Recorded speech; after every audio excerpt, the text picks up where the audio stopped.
Hi hello friends, welcome to Chitra's cooking. வெயில் நாள் வந்துடுச்சுங்க. இதன் பிறகு நம்மளுக்கு ஜில்லுன்னு எதனா கூல்ட்ரிங்க்ஸோ இல்லை ஐஸோ சாப்பிட்ணும் அப்படின்னு தோணும். அந்தளவுக்கு வெயில் வந்து இப்போயே ரொம்ப அதிகமாக இருக்குது. இப்போ அதுக்கு ஏற்ற மாதிரி இந்த லீவ் டைமில் நம்ம வந்து ஒரு ஐஸ்கிரீம் ரெசிபி செய்து பசங்களுக்கு கொடுத்துடலாம். இப்போ என்ன இன்றைக்கி செய்ய போகிறோன்னு பார்த்தீங்க அப்படின்னா, சேமியா வச்சு ஒரு குல்ஃபி தான் நான் ரெடி பண்ணியிருக்கேன். இந்த குல்ஃபி நான் எப்படி ரெடி பண்ணியிருக்கேன் அப்படின்றத பார்க்கலாம். ரொம்ப சிம்பிளுங்க. வீட்டில் இருக்கக்கூடிய பொருளை வச்சு ரொம்ப ஈஸியாக நம்ம ரெடி பண்ணிடலாம். இதுக்கு அதிகமான செலவுகள் அப்படின்றது எதுவும் இல்லை. இப்போ குல்ஃபி மோடு வீட்டில் இல்லை அப்படின்னாலும் கிளாஸை வச்சு நம்ம இதை ரெடி பண்ணிக்கலாம். இது எப்படி செய்யலான்றதை இப்போ பார்த்து தெரிஞ்சுக்கலாங்க. இப்போ பால் வந்து 1/2 லிட்டர் வாங்கி நல்லா திக்காக காய்ச்சி எடுத்து வச்சுக்கிட்டேன். இப்போ சேமியாவும் நல்லா வேக வச்சு எடுத்து வச்சுக்கிட்டேன். இப்போ நான் பேசும்போது நீங்கள் அதெல்லாம் ஒன் பை ஒன்னாக பார்த்துக்கிட்டே வந்திருப்பீங்க. கார்ன்ஃப்ளவர் மாவு 2 ஸ்பூன் கரைச்சி பாலில் சேர்த்தாச்சு. இப்போ வந்து கஸ்டர்ட் பவுடர் வந்து நான் 2 ஸ்பூன் அளவுக்கு எடுத்துக்கிறேன். இது வந்து நல்லா வாசனையாகவும் இருக்குங்க, நல்லா திக்னஸ்க்கும் கொடுக்கும், டேஸ்ட்டும் ரொம்ப நல்லாயிருக்கும் இந்த கஸ்டர்ட் பவுடர். இப்போ இது வந்து 2 ஸ்பூன் எடுத்துக்கோங்க. கஸ்டர்ட் பவுடர் வந்து ரேட் எனக்கு தெரியலங்க, விலை வந்து கம்மியாக தான் இருக்கும்னு நினைக்கிறேன். இப்போ நம்ம நல்லா கலந்து வச்ச கஸ்டர்ட் பவுடரை அந்த பால்லே வந்து சேர்த்துக்கலாங்க. நம்ம ஏற்கனவே இதில் வந்து கார்ன்ஃப்ளவர் மாவும் சேர்த்துருக்கோம். இப்போ கஸ்டர்ட் பவுடரும் சேர்த்து நல்லா கலந்து விடுங்க. நல்லாவே வந்து நம்மளுக்கு திக்னஸ் கொடுக்கும் பால் வந்து.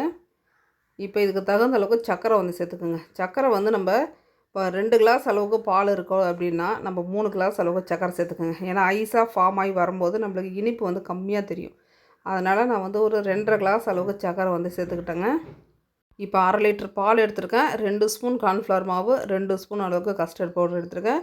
சர்க்கரை வந்து பார்த்திங்கன்னா 2.5 கிளாஸ் அளவுக்கு எடுத்துக்கோங்க. சேமியாவும் நல்லா வேக வச்சு எடுத்துட்டேங்க. இதில் வந்து பார்த்திங்கன்னா ஒரு 3 ஸ்பூன் அளவுக்கு சர்க்கரை சேர்த்துக்கோங்க. அந்த சேமியாவிலே கொஞ்சம் இனிப்பு, கொஞ்சம் உப்பு சேர்த்து நீங்கள் வேக வச்சிங்கன்னா ஐஸு சாப்பிடும்போது டேஸ்ட் வந்து ரொம்ப நல்லாயிருக்குங்க.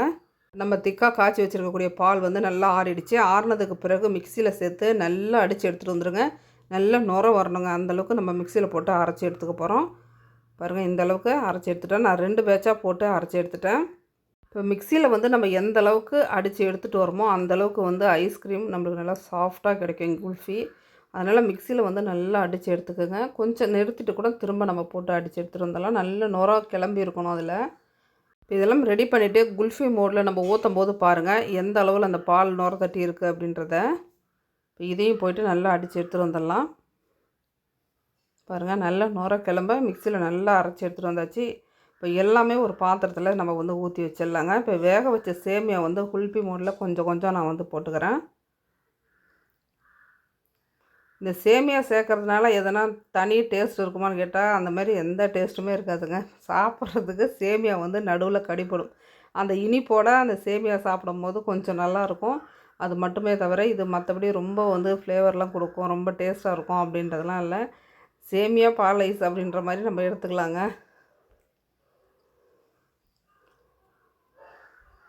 இப்போ எல்லா குல்ஃபி மூட்லேயும் ஊற்றியாச்சு. பாருங்கள், நான் ஏற்கனவே சொன்ன அளவுக்கு எந்த அளவுக்கு அந்த பால் வந்து நுரையாக இருக்குது பாருங்கள். அந்தளவுக்கு மிக்சியில் வந்து நம்ம அரைச்சி எடுத்துக்கணும். அப்போ தான் வந்து குல்ஃபி வந்து நல்லாயிருக்கும், நல்லா சாஃப்டாக வரும் நம்ம வந்து நல்லா கூலிங்கில் வச்சு எடுக்கும்போது. இப்போ குல்ஃபி மோடில் மேலே ஃபுல்லாக மூடி போட்டு வச்சாச்சு. இப்போ மீதம் இருக்கக்கூடிய சேமியாவை இன்னும் கொஞ்சம் வந்து பால் நம்மளுக்கு மிச்சம் இருக்குங்க. அதில் வந்து கொஞ்சமான அளவு சேர்த்து நல்லா கலந்துட்டு இப்போ இன்னொரு குல்ஃபி மோடு இருக்குது, அதில் வந்து ஊற்றி எடுத்துக்கிறேன். ஒன்று வந்து கிளாஸில் ஊற்றி, இப்போ வீட்டில் இருக்கக்கூடிய சில்வர் கிளாஸ் இருக்குது இல்லைங்களா டீ குடிக்கிறது, அதுலேயும் கொஞ்சமாக குல்ஃபி ஊற்றி அது எப்படி நம்ம மோல்டு பண்ணி வைக்க போகிறோன்றதையும் இப்போ பார்த்துடலாம். இப்போ இது வந்து குல்ஃபி மோடுங்க. இதனுடைய ரேட்டு வந்து நான் வாங்கும் போது 28. இப்போ எப்படி கேட்டாலும் 35 இருக்கும்னு நினைக்கிறேன். இப்போ ஒரு குல்ஃபி மட்டும் சில்வர் கிளாஸில் ஊற்றி வச்சுருக்காங்க. அதில் வந்து குச்சியும் ஒன்று வச்சாச்சு, ஐஸ் குச்சியும். இப்போ இதில் வந்து பாலித்தீன் கவர் போட்டு மேலே லப்பர் பேண்டை போட்டுட்டிங்க அப்படின்னா கூலிங்கில் வச்சிங்கன்னா நம்மளுக்கு வந்து ஐஸ் வந்து ரெடி ஆகிடும். இப்போ இதுக்கு வந்து காசு போட்டு ஃபாயில் பேப்பர் வாங்கி தான் வைக்கணும் அப்படின்றத, அது பார்க்க கொஞ்சம் நீட்டாக அழகாக இருக்கும். அப்படி இல்லாதவங்க இந்த மாதிரி வந்து பாலித்தீன் கவர் நம்மளுக்கு வீட்டில் கண்டிப்பாக இருக்கும். அதை வந்து நல்லா க்ளீன் பண்ணிவிடுங்க. கழுவிட்டு நம்ம கிளாஸில் வந்து ஐஸை ஊற்றி வச்சுட்டு ஒரு குச்சை வச்சு இந்த மாதிரி போட்டு விட்டுறீங்க அப்படின்னா அந்த குச்சி வந்து நடுமதில் இருக்கும், நல்லா கூலிங் ஆகி நம்மளுக்கு வந்துடுங்க. இப்போ நைட்டு வச்சேன், இப்போ காலையில் எழுந்திரிச்சி எடுத்தோம், நல்லா கூலிங் ஆகிடுச்சு. 8 மணி நேரம் நல்லா ஹை கூலிங்கில் வச்சிங்கன்னா சீக்கிரமாக நம்மளுக்கு வந்து கூலிங் ஆகி ஐஸ் ரெடி ஆகிடும். பாருங்கள், சேமியா போட்ட குல்ஃபி ரெடி. அந்த கஸ்டர்ட் பவுடர் டேஸ்ட்டோட ரொம்ப நல்லா இருந்தது வாசனையாக. கார்ன்ஃப்ளவர் மாவு மட்டும் நீங்கள் வந்து கொஞ்சம் கம்மி பண்ணிக்கோங்க. கார்ன்ஃப்ளவர் மாவு அதிகம் போட்டிங்க அப்படின்னா மாவு மாதிரி தெரியும். கார்ன்ஃப்ளவரை கம்மி பண்ணிவிட்டு பால் வந்து கொஞ்சம் அதிகமாக சேர்த்திங்க அப்படின்னா சூப்பரான குல்ஃபி நம்மளுக்கு ரெடி. இப்போ குல்ஃபி எடுக்கும்போதே ஒரு சைடு உங்களுக்கு வந்து அப்படியே பாருங்கள் பள்ளமாக இருக்க மாதிரி இருக்குல்ல மேலே. அதை வந்து ஃப்ரிட்ஜ் உள்ள வைக்கும்போது எங்கள் அம்மா வீட்டில் அந்த ஃப்ரிட்ஜில் நேராக ஐஸ் பாக்ஸ் வைக்க முடியல.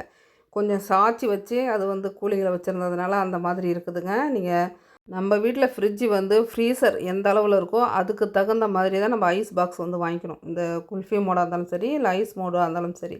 கொஞ்சம் பெருசாக இருந்ததுன்னா அது உள்ளே வைக்க முடியலங்க. எங்கள் வீட்டில் கரெக்டாக இருக்கும், அம்மா வீட்டில் வைக்க முடியல. ஆனாலும் குல்ஃபி சாப்பிட டேஸ்ட்டு சூப்பராக இருந்துச்சுங்க. அந்த கஸ்டர்ட் பவுடர் வாசனையோட சேமியாவோட சாப்பிடும்போது நல்லா இருந்துச்சு. நீங்களும் ட்ரை பண்ணி பார்த்துட்டு எப்படி இருந்துச்சுன்னு